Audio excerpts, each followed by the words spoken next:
Hello hitchhikers, you're listening to ahk42.com, a hitchhiker's guide to 42. I'm your host, Leah Harrison, and welcome to the show.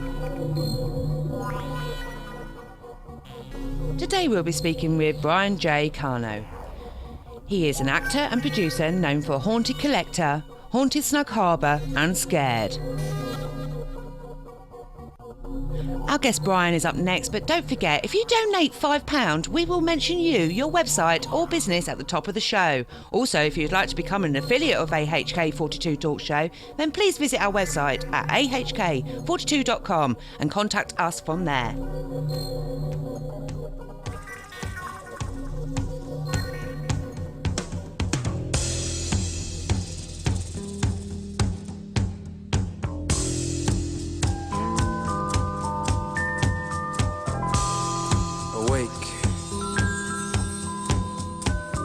Shake dreams from your hair, my pretty child, my sweet one. Choose the day and choose the sign of your day, the day's divinity. First thing you see.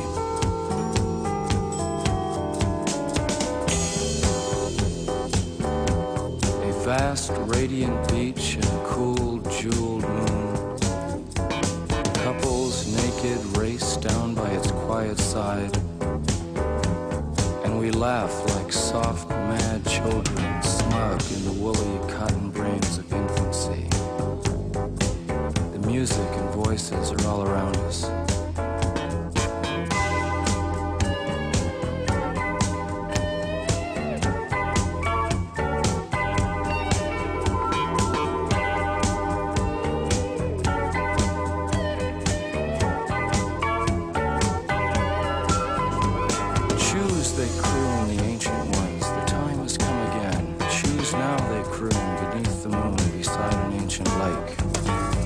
Enter again the sweet forest. Enter the hot dream, come with us.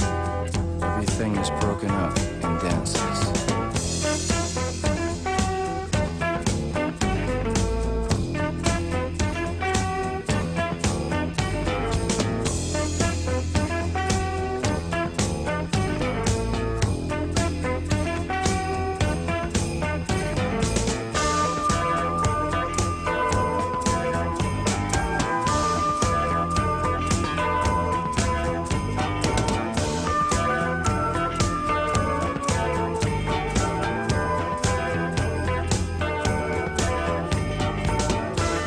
Okay then hitchhikers, we've got Brian J Cano with us today. Hi. Good morning, how are you? I'm okay. Thank you for coming on the show with us today. It's my pleasure, thanks for having me. Oh no, it's our pleasure, please. I would like to firstly ask you to introduce yourself to people that possibly might not know who you are, if you may.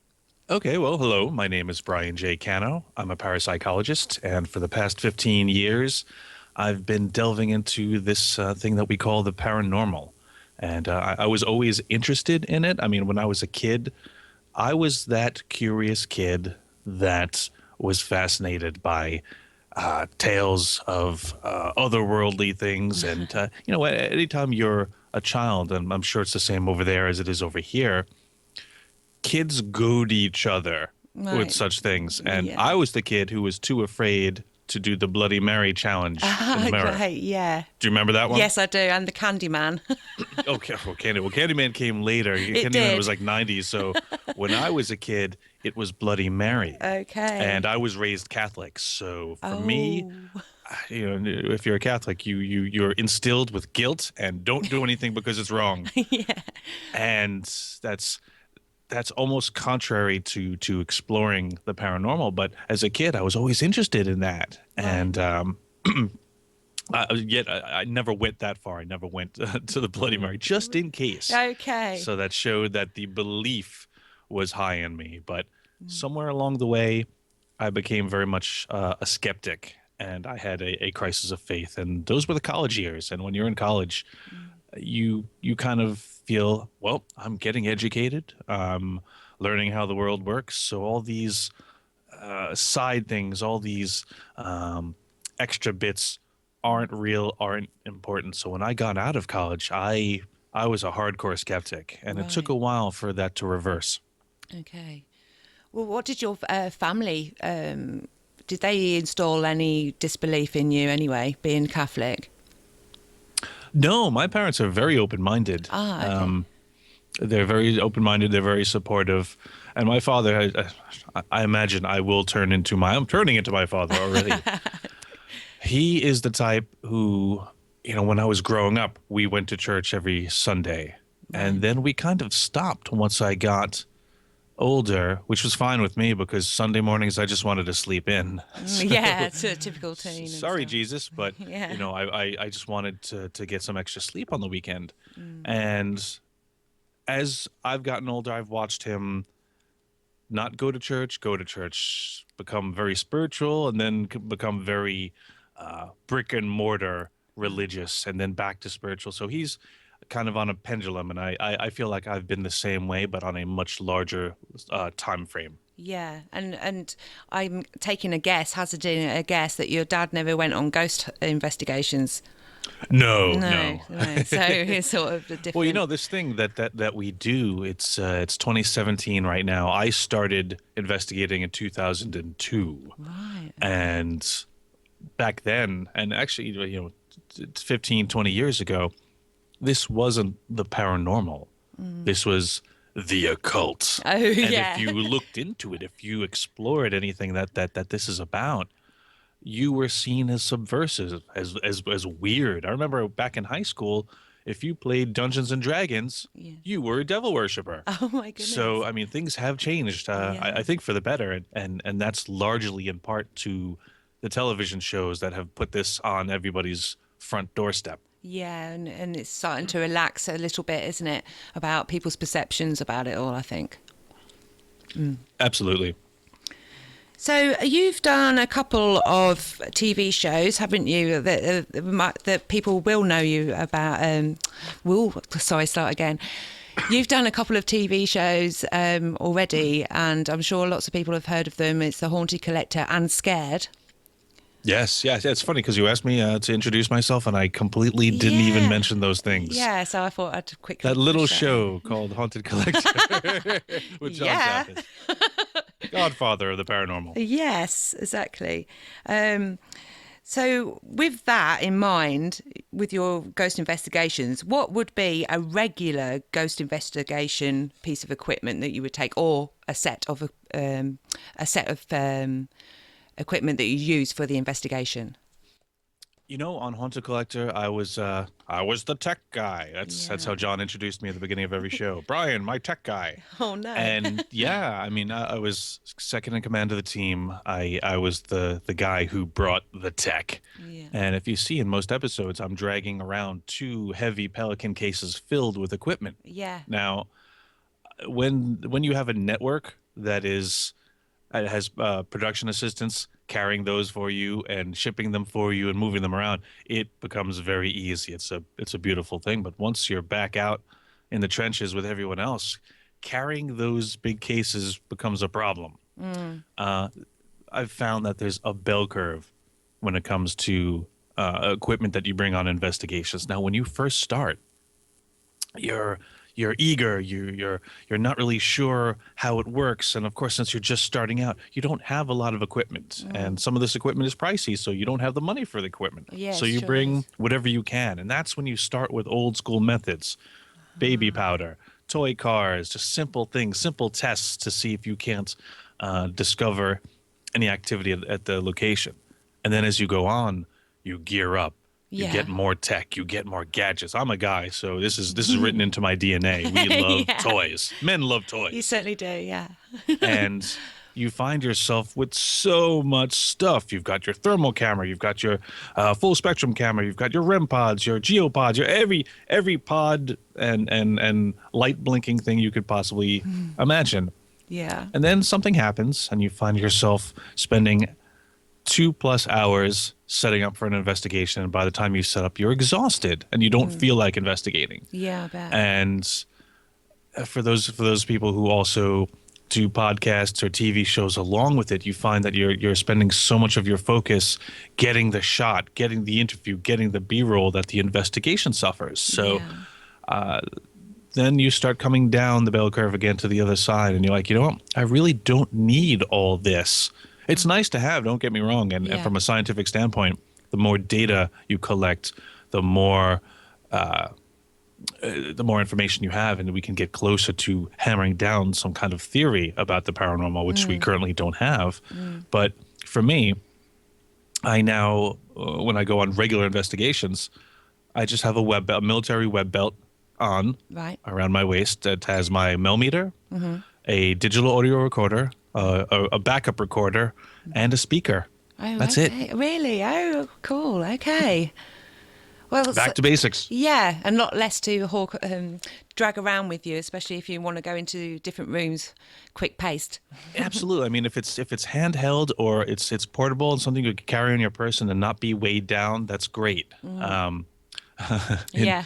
in the early 2000s, I did the whole. It was kind of like a black fishing vest type thing with all the pockets, and I'm like, Yeah. I just look like I'm fishing. I look like a dork. So yeah, let me not wear this. No, you're on TV, so I thought I looked cool then, but then I look back and I'm like, yeah, this was not a good look. Well, if you're in the dark mostly, surely, you have to think about these things. But okay, well, that will get me then to my next question. Then would be See how I just bring you from question to question? Now, I just know. come along with me. Yeah, come brilliant. and ride this wave of information. This is nice and smooth. I like it. It is. So you like to mix old and new methods. You were talking about the talcum powder, baby powder. What other things do you like, which is old school and mixing with new school, I guess? I think the two old school methods I go back to more often than not would be the baby powder and toy cars, or just pretty much we know them now as trigger objects. Ah, yeah, right. And specifically with toy cars, back when I first started, myself and my friends, we were very rooted in urban exploration. Ah, yeah. So the early things we did in 2002 and 2003, by today's standards, would be called less of an investigation and more of an exploration. We were kind of just kicking around these old buildings, trying to see if we could ascertain if any of the rumors we'd heard about them were true. Right. So when we would go in, we would put baby powder on the floor to see if any phantom footprints would follow us. Yeah. We would put toy cars down and circle them with chalk so that we could see, oh, well, this is something fun. This is something they want to play with or interact with. So, yeah, let's see if they move outside of those boxes. Sometimes people use strings. You can hang them up to see if there's any movement in them. Oh, that's a good idea. I guess you can consider these old school methods, but I kind of look at them in a different category. You've got dowsing rods, which I don't use because I can never get them to work. Oh, okay. Pendulums, which scare me because it's amazing. I can get them to work. I don't yet know how they work. Interesting. So you get things like table tipping Ouija boards. Those are considered old school methods. Yes, yeah. That some people still employ. I don't go that far, but I'm aware of them. And when people come on investigations with dowsing rods, I go, okay. All right, they're trying something retro. Right. But that's for me. Toy car, baby powder. Okay, That's- cool. That's my go-to old school. Okay. Well, obviously with the baby powder, it's a light substance. It could be, you'd imagine that they'd at least be able to draw on it or walk on it and be able to see something at least.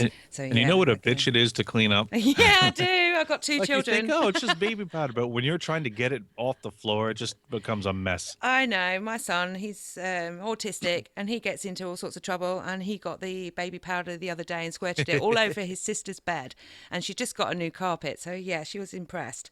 So I do understand how hard it is. So what is your favourite then? What is your favourite piece of ghost hunting equipment investigations? That's tough. I'm horrible with favorite questions. You ask me what my favorite song, my favorite movie, my favorite food. I just there's so many choices and there's so many good ones, and it's often dependent on my mood.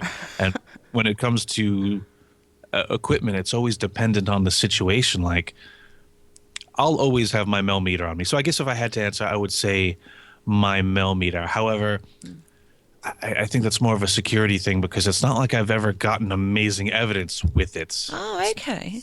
It's not like, oh my God, the millimeter's working again. It's just, okay, here it's, and I've got it tricked out. My millimeter has the basic EMF and temperature sensing gauges, but it also has built into it a REM pod, a shadow detector, and the automatic temperature differential Right. circuit. So it's the Swiss Army knife of gadgets, which Yeah. that's what I love about it. Oh, But I cool. think in general, the thing that I go to most, and especially when I do public events and I want to show people things, it's my audio recorder because I seem to be focusing on EVPs in this stage of my career. Okay. Right. Do you have any weird methods that you use that you think, well, that was strange. Why should we? Are we using absolutely strange objects or stuff like that that you wouldn't expect to anybody to have tried yet? What sort of weird methods have you used that you found that was really strange? Nothing object-wise or equipment-wise, but I feel like now I'll rewind a bit here. In the 15 years I've been doing this, I've gone from skeptic to skeptical believer, and I mentioned the TV shows, and because the TV shows introduce the concept of investigating to millions of people around the globe, Yeah.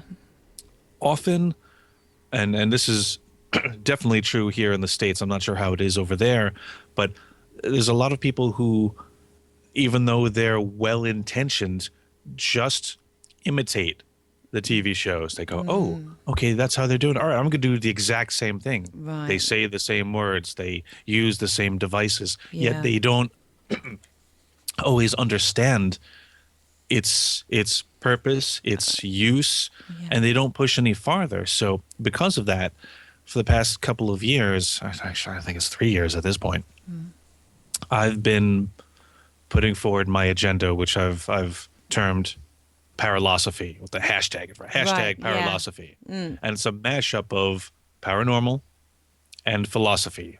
Okay. Paralosophy. Now, I like that. I want investigators to think more and to do less. Oh, okay. Do less. You watch Ghost Adventures, you watch Ghost Hunters, you watch Haunted Collector, and you're like, I could do this, and the next day they run out. They're in people's homes making a mess. Yeah.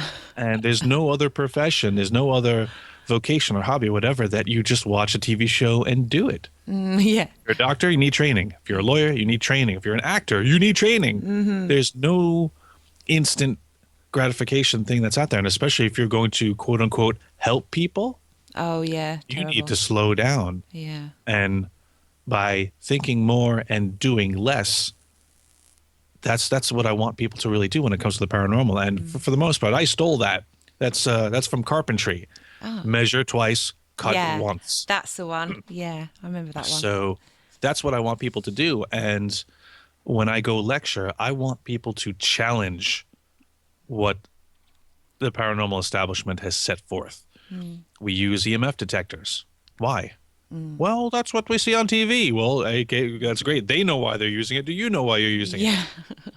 What is the current theory of EMF? Well, spirits either are composed of this energy or they disturb the EM field as they pass through it. And that's what we're detecting. But Right.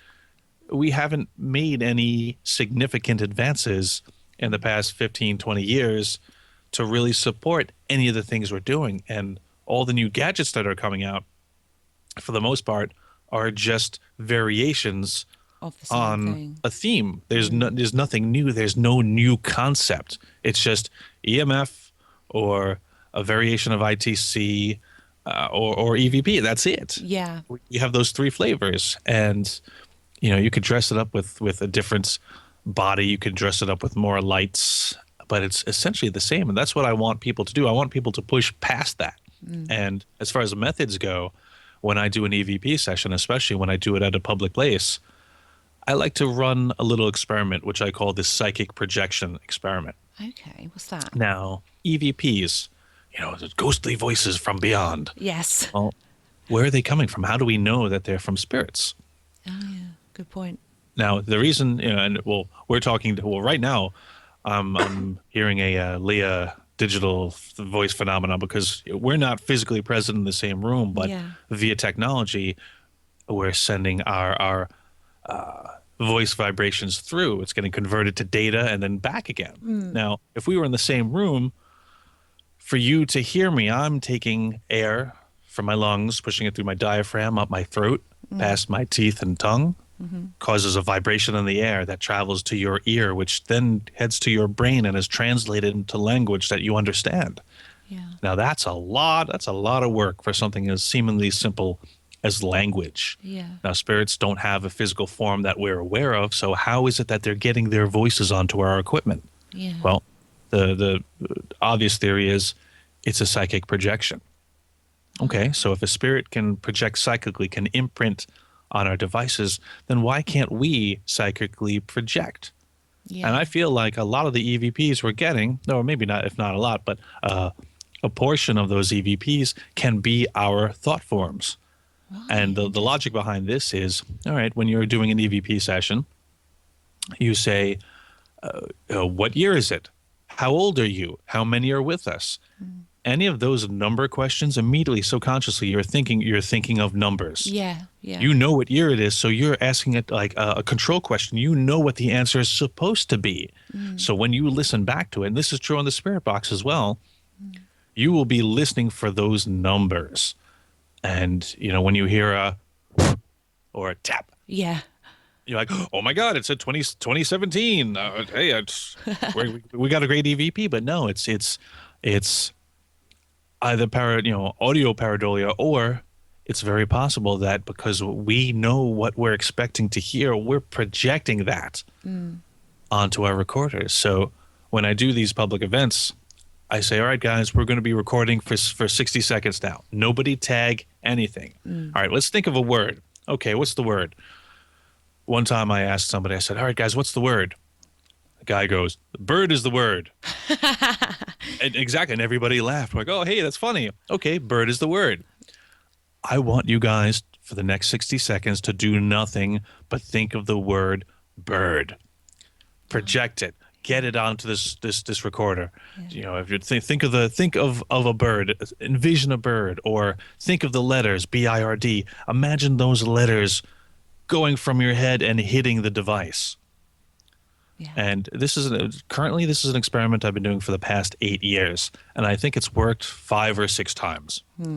That's very low. However, the fact that it's worked at all makes me think, okay, yeah, there's something to this. And that day when we picked bird is the word and people laughed, Yeah.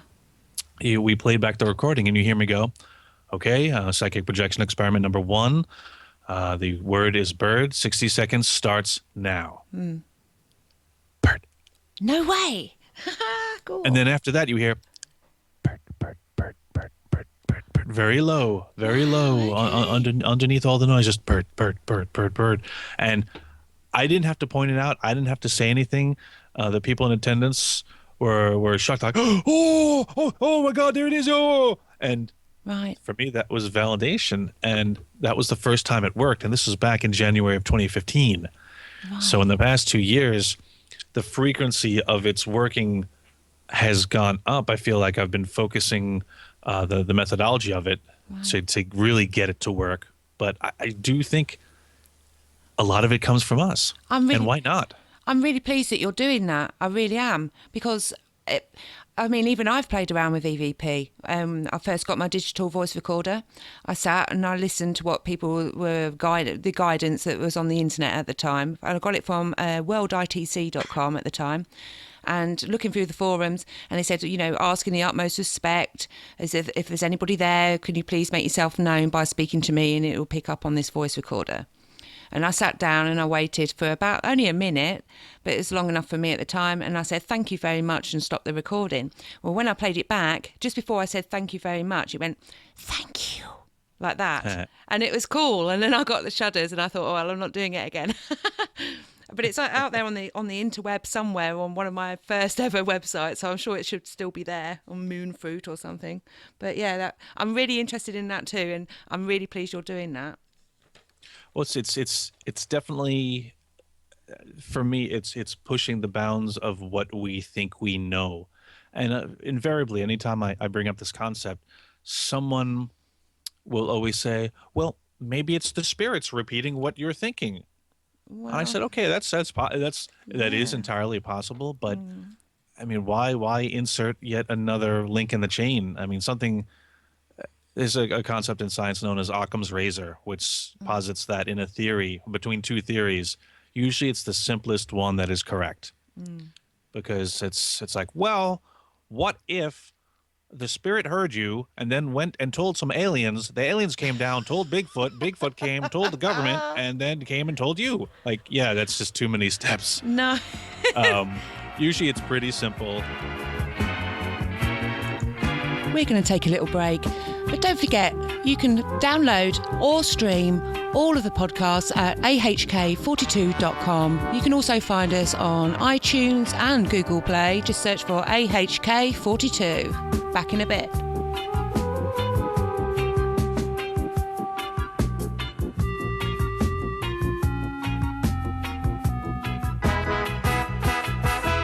This storm is coming like a ghost town.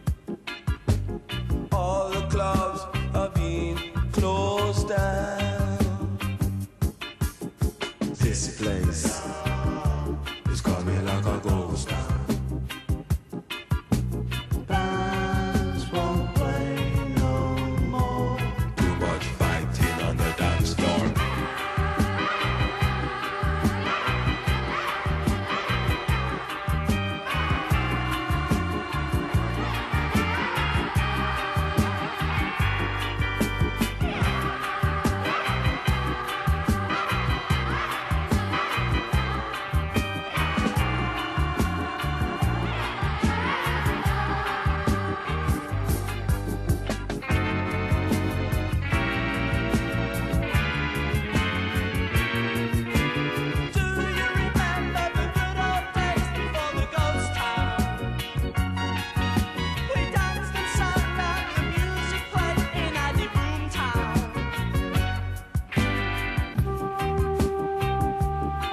Having a sceptical view is obviously healthy. So it's great that you do investigations having a sceptical view, because you see quite a lot, well, I do anyway, online and on TV, a lot of people have either mediums in or people around them, and everybody basically agrees that every piece of information that they get is the spirit. So it's nice to know that you're being sceptical. See, that's the whole point of doing this. I feel like of the three pillars of an investigative team, you've got the psychic, the scientist, and the skeptic. And for me, I consider myself the scientist because I'm not looking to prove nor to disprove the paranormal. I just want to measure it. I want to clarify it. I want to bring it into an area where it's repeatable and we can understand why things happen. But you so often get exactly what you're looking for. If you go into a location and you feel, we're going to find that ghost, you're going to. If you feel, oh, there's nothing here, most likely your mind will block you enough so that anything that's presented won't be enough for you. And I feel it's important to just follow the evidence. And sometimes that evidence just shows that there's nothing there. And that's okay, because if this were as common and as easy as everyone, and especially the shows, make it seem, then it wouldn't be this amazing, oh my God, supernatural paranormal. It wouldn't be an amazing thing. It would just be, oh, okay, it's wind, or it's clouds, or it's the sun. Yeah. And it is, for the most part. I mean, the paranormal is normal. We just don't understand it yet. No. Well, And as far as, it's good to be skeptical, but on the other end of that, you don't want to be naive. no. So everything that comes forward, and especially psychics, I think working with psychics is great. It's an important thing because they have senses that we don't all have fully developed. Yes. It's something we all have, but some people are better at it than others. However, it is still a sense, and senses can be fooled. Just like seeing is not believing. A psychic tells you, "Well, I'm feeling this." That's just information that they're interpreting. Psychics are by no means infallible. They're not they're not gods, they're not superheroes, they're just people who are telling you what they feel. So we walk into a room, I feel, the air on my skin, and I go, oh, Leia, I'm cold. Yeah. Or actually, well, I'm a guy, so you're the one who's going to be cold. And I'll say, hey, it feels great in here. Yeah. We're just both interpreting the same stimulus. Yeah. Doesn't mean either of us are right. It's just perspective. Yeah. And plus I've been speaking to a medium psychic recently, and he actually told me a story for the audience as well to hear about when he did a reading for somebody, and she wanted to know what her life's going to be like coming up, any ideas, what direction it's going to go. And he said, yeah, you're going to be doing this, that, and what have you. Then after the reading, she says, well, I've got 2 weeks to live. I'm dying of cancer. And he was distraught, obviously, and he asked his guides why they didn't tell him that, and they decided that he wasn't to know, and it wasn't for him to know that, or something or other. So sometimes, when they've got guides, sometimes they hide information, it seems. Right. See, well, that is still following the model of he has guides that are feeding him information. Yeah. It's one of those things where, like, okay, they say we all have guides. I can't speak to mine. I'm blocked off that way. But for those who do, not to diminish their abilities, but again, they're not receiving infallible information from, like, they're no better than your average person. They just have something that others can't do as easily, like shooting a basketball or running fast. They're just, hey, they're better at it than we are. Doesn't make them doesn't engender their information with any more credibility, because you can ask 5 different psychics the same question, you will get 5 different answers. Right. Who's right? Maybe they all are in their specific way. Yeah. So it's very difficult to, and again, who's to say that their guides are giving them truth? Well, that's weird. My phone Siri just went on for no reason. Maybe my guides are speaking to me through my phone. Well, I was speaking to this medium, and the Skype chat went off 6 times every time we were trying to speak about a certain subject. It was quite weird as well. And again, this is, what I'm saying is not meant to demean psychics or what they do. It's just one of those things where I find there's a lot of hubris involved, and after a while, certain psychics and some people seem to feel like what I say is law and word, and I don't care what you think. Yeah. Well, that's fine, but don't expect the rest of us to just accept that without further investigation. And hey, you can be wrong. Be ready for it. Exactly. Because it's going to happen. Exactly. We've all got to have our say, and we've all got to make our own minds up, haven't we? So they can't be pushing it on, because I don't think that's the best way to go about anything, is pushing on an opinion onto others. Right, and especially when the information is vague, it becomes fortune cookie logic. It becomes horoscope logic. Like, today you will wake up, have a meal, do something, and then go to bed. Oh, that happened to me. I did that. You're amazing. Yes. Well, let's move on from that one, and I want to know, and I'm sure listeners do as well, what evidence have you got to date that you can't explain, and it really does seem like it was a contact with a spirit or something similar to that? Wow, I don't know about weird, but I feel like most interactions we have, more often than not, you really can't validate them. You can't say for sure that it was definitely what you believe it is. So I feel like half the evidence falls under that category. Yeah, like we were just saying, obviously. Although the weirdest thing, this happened just before the holidays last year. And it's funny, when I go lecture, I go to conventions, we're talking about EVP, we're talking about ITC experiments and Spirit Box, and everything we use is either noisy and annoying or hard to hear. Yeah. And I tell everyone I'm an EVP snob. There's Class A, Class B, Class A. Hey, look, if it's not Class Triple A, I don't want to know. Yeah. Because it's nothing. No.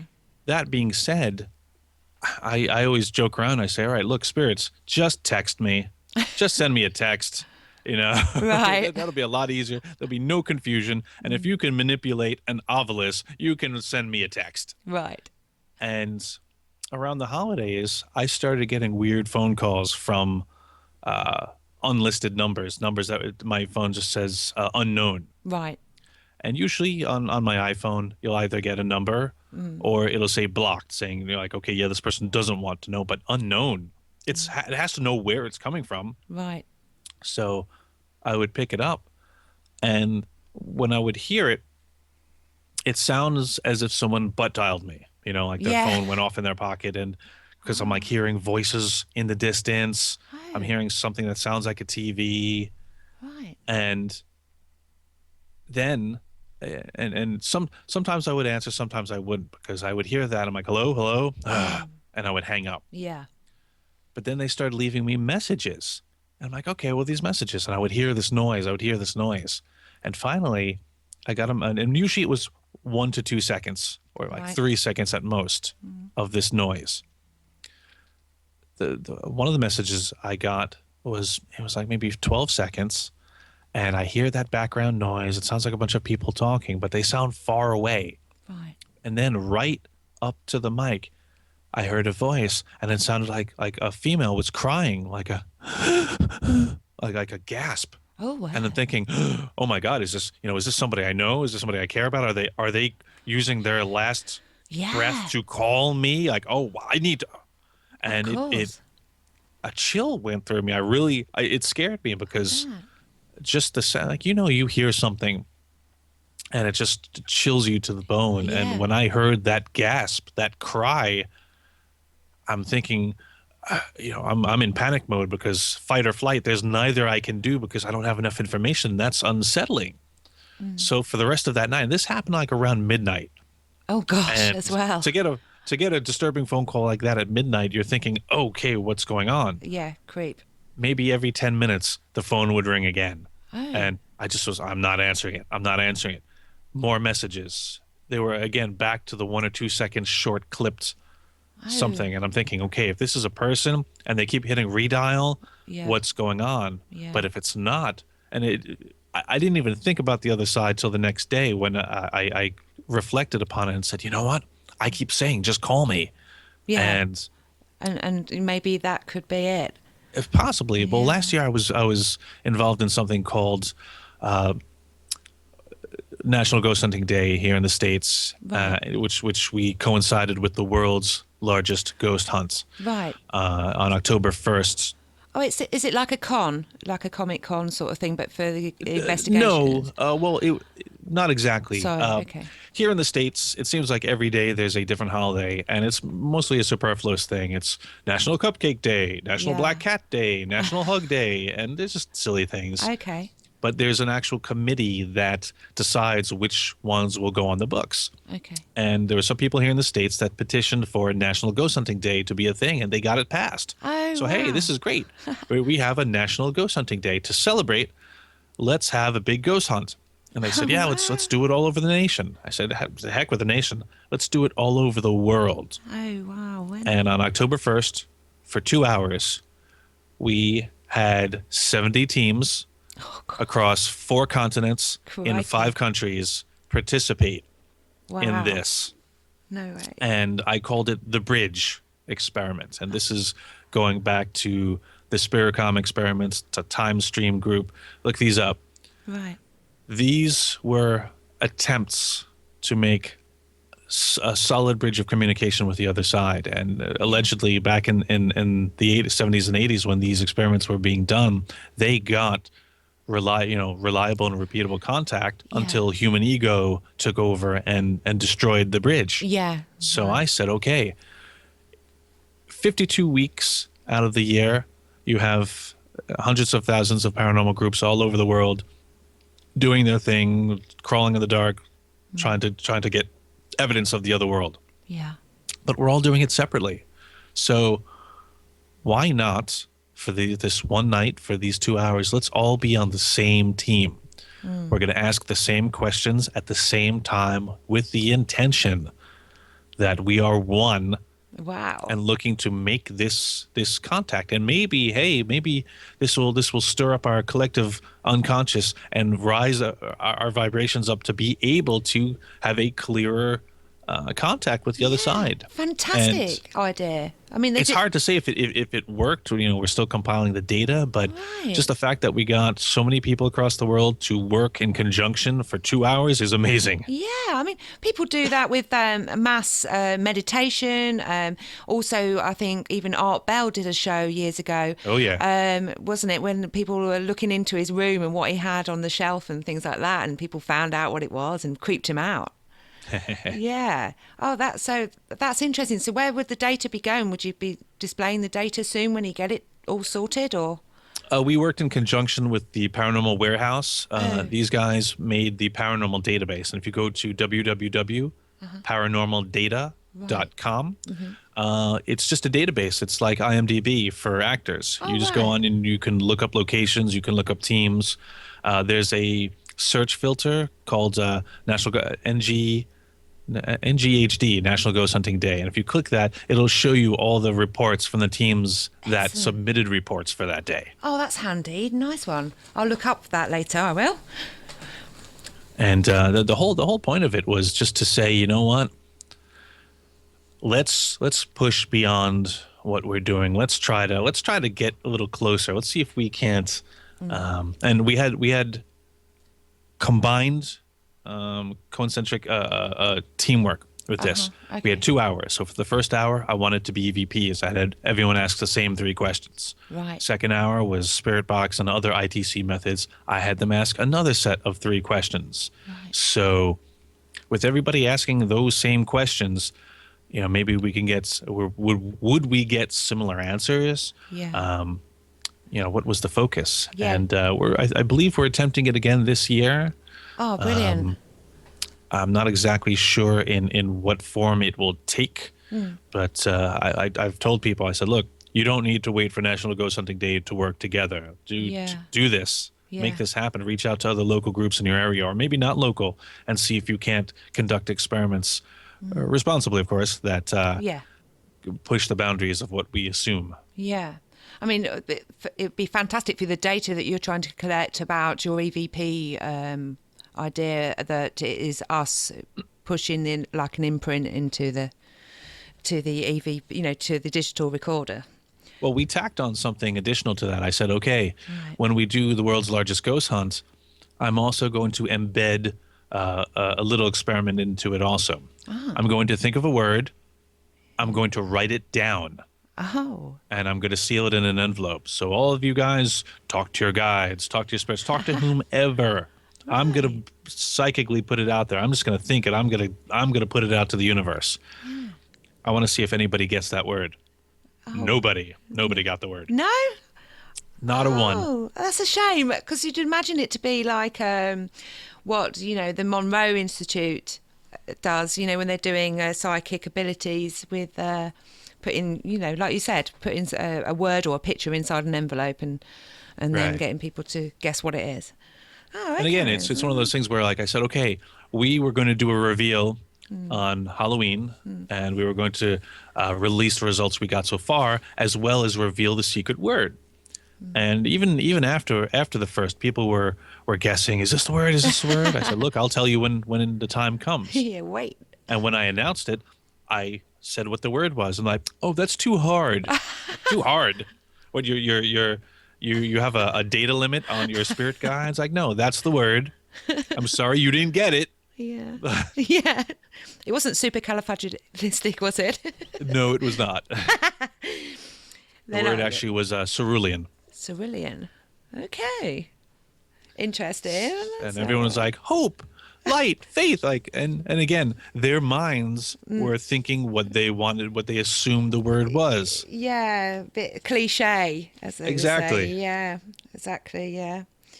Are you getting more data than you ever did when you first started going on ghost investigations and doing your parapsychology? Do you find that you absolutely, progress? Yeah, absolutely. Okay. Oh, I mean, it also doesn't help that when I first started, I was a skeptic. Right.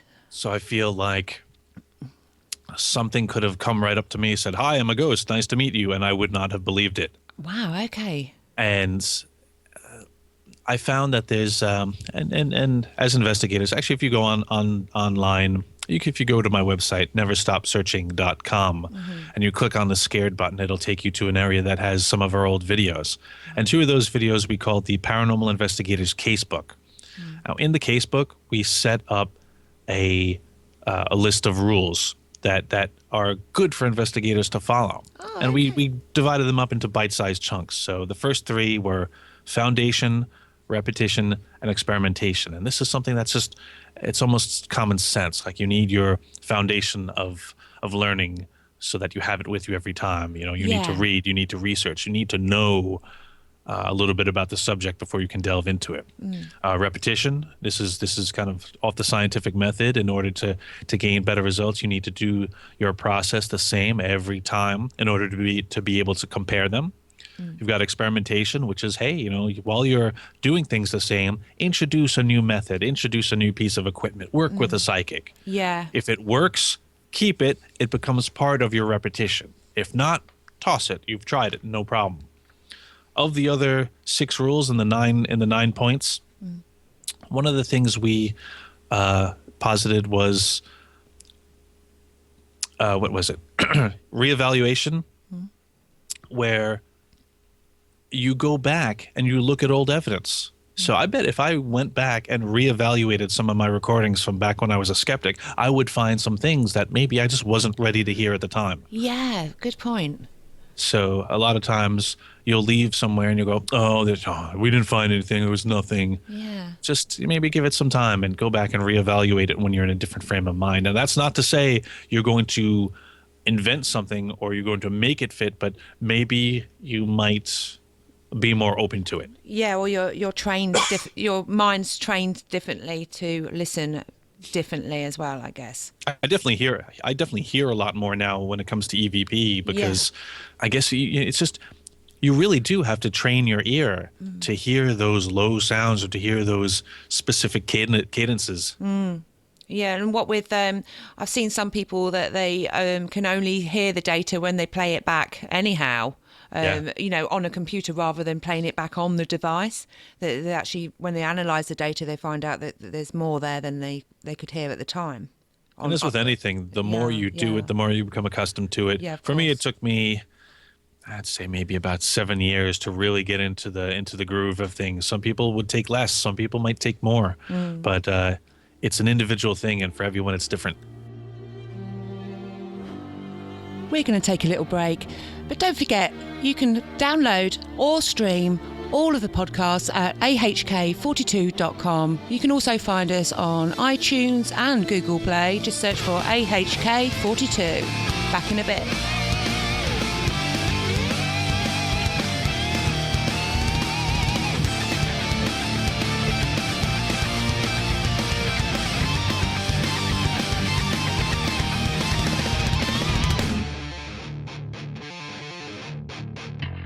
Like walking into a dream, someone like what you've seen, so mature but it seems, God's been waiting for you, falling into this place, just giving you a small taste, of your afterlife, yes, so stay, you'll be back as soon anyway, I see a distant light,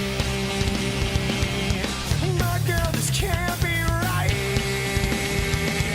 such a surreal place to see. So how did this come to be? Right to Wally.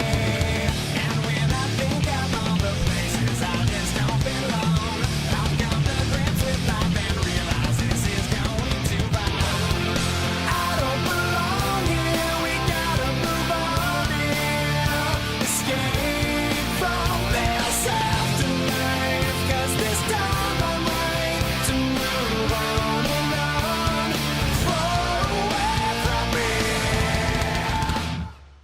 Well, I've got a really good, fun question for you.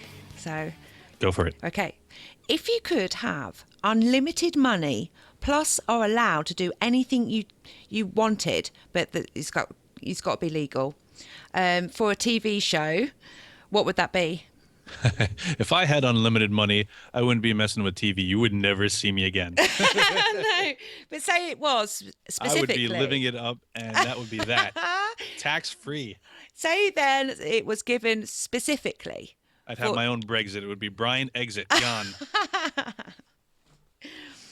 If it was specifically for a TV show, what would you do? Like something like a Big Brother sort of thing, possibly, maybe. I don't know. It's just a suggestion. No, you know what? It's something that I've been talking to producers about, and producers don't want to hear because TV is very entertainment centric, and they go with what's hot at the moment. Yeah. So my ideas have no weight there. But if I were to do my own thing, I would want it modeled after Cosmos.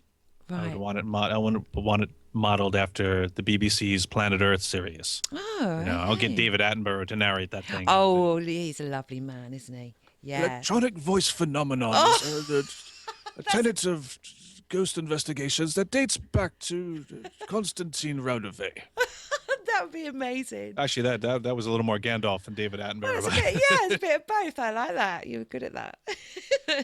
But yeah, I mean, I want people to get information.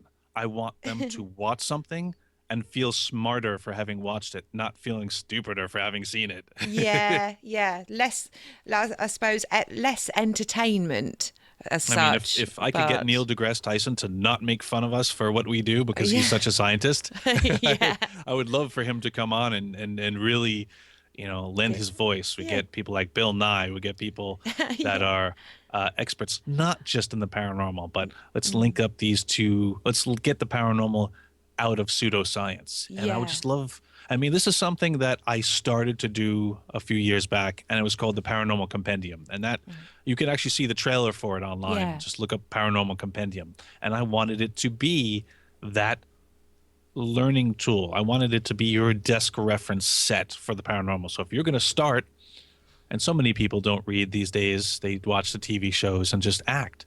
Well, if you're going to watch TV, watch the Paranormal Compendium and get that much needed information. And that would be. I haven't been able to get it off the ground due to a number of things, mostly time and budget. But it's still something I would love to do. That would be good TV. Definitely. I'd watch that 100 times. I'd watch it again and again if you had all these people as well.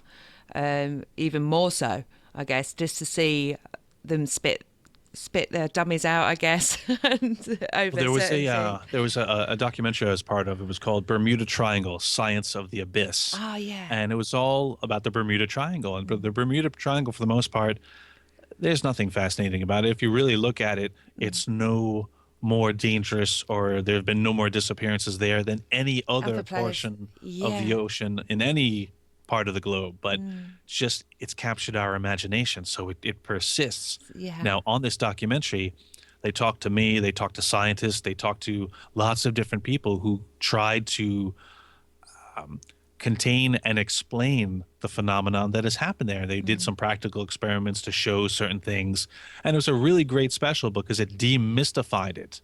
And in that lineup of scientists, hey, I'm the paranormal guy, so I figured, oh God, you're going to make me the quack. I'm going to be the crazy person on the show that, Right. and I said, I don't want to be that. I just want to give facts. And they did it really well. So if you get a chance to see it, it's titled different things in different markets. It was originally filmed for Canadian TV. When it made it here, they changed the name, but over here it was called Bermuda Triangle: Science of the Abyss. And I just loved the fact that they didn't just go for Bermuda Triangle enthusiasts. They went and they got everybody. Yes. Just to make it more legit.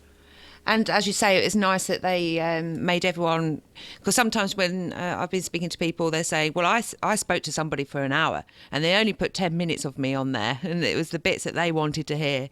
So it's nice that they didn't do that to you. Yeah, I was paranoid. And I found out after the fact that they had Michael Shermer on. Right. Oh, was it Michael Shermer? Yeah, Michael Shermer of the Skeptical Inquirer. And I said, oh, he's a guy that tears our people apart. Yeah, but with good reason. And I'm just glad that I wasn't portrayed as a crackpot on the show. I actually had a decent portion of it. Yes, good. Good. Well, hopefully, I mean, I'm just going to be totally busy for the rest of my afternoon, that's for sure, with all these. Yeah. So I'm going to ask you some questions that a couple of people have helped me get these questions out, actually, because they would like to know. What Hollywood celebrity would you like to do a ghost investigation with that you haven't already?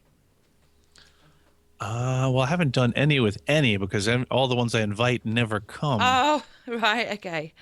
But I think top of the list would be Scarlett Johansson. Oh, yeah. Just because I'd like to be in the dark with her. But Wouldn't we all? barring that, you know what? I've always been a big fan of Paul Bettany. Paul Bettany. I think Paul Bettany would be cool to hang out. He played Chaucer in A Knight's Tale. Most recently, he's been the Vision in The Avengers. Oh, right, yes. He was in the movie Wimbledon. He's been in a million things, but I've always been a big fan.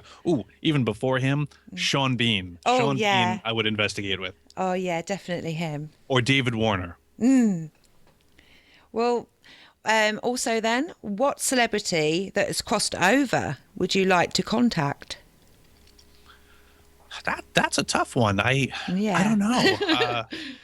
I've had instances where I've been in locations that were relevant to specific celebrities, and I felt like maybe we might have gotten contact, but it's impossible for me to say like with any certainty that we got through to them. So for me to pick one, I guess maybe I don't know, Freddie Mercury, John Lennon. Yeah. Somebody Wouldn't that be musical amazing? for me. Yeah, definitely. Yeah, David Bowie. Yeah, they'd be my picks as well. Can you imagine what sort of rock concert they've got going on up there? It'd be amazing. It's amazing. Yeah. Well, what sort of events have you got coming up, Brian? Oh, this year I've got my Once More Around the Block tour where I'm going to be all over the globe, just kind of kicking it out one more time. For information on that, you can go to www.neverstopsearching.com, click on the little Brian icon, or you can go onto Facebook and find me. I have all my events neatly in a photo album, and on the website, it's on the appearances tab. Okay. You can just see where I'm going to be everywhere from Salem, Massachusetts to Australia, back to the UK, Mexico, and Yay. Belize on Spirit Cruise 3. I'm all over the place this year. You're a busy man, very busy. Well, I really thank you for your time on that note. You're welcome. Our hour's up, and it's been a fascinating chat. It's been really great listening to about you and all of your equipment and your investigations and yourself. So thank you very much. My pleasure. Thank you. Okay. Well, I hope to catch up with you after you've... when you start to rest, I guess, be near Christmas or something, and find out how it all went from your perspective. Yeah, it seems like there's never rest, but I'm seeing an end of the road, so I'm looking forward to it. Okay, cool. Right, okay, well, I'll speak to you soon. Sounds good.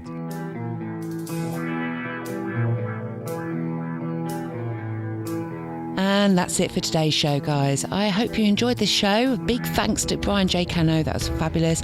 I did do this interview about a month ago, but because I had laptop problems, I've been delayed getting this one out. So I hope you all enjoyed it. I hope you all have a great rest of your week. Don't forget, if you like this show, go to ahk42.com. You can stream or download all of our previous podcasts for free. You can see our upcoming guests. We're also on iTunes and Google Play.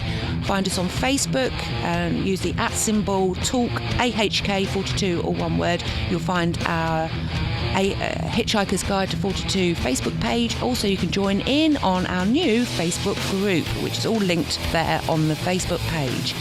The songs I play today are Ghost Song The Doors, Secular Haze by Ghost BC, The Specials, Ghost Town, and also Motorhead, Enter the Sandman. Have a great rest of your week, and I'll speak to you soon.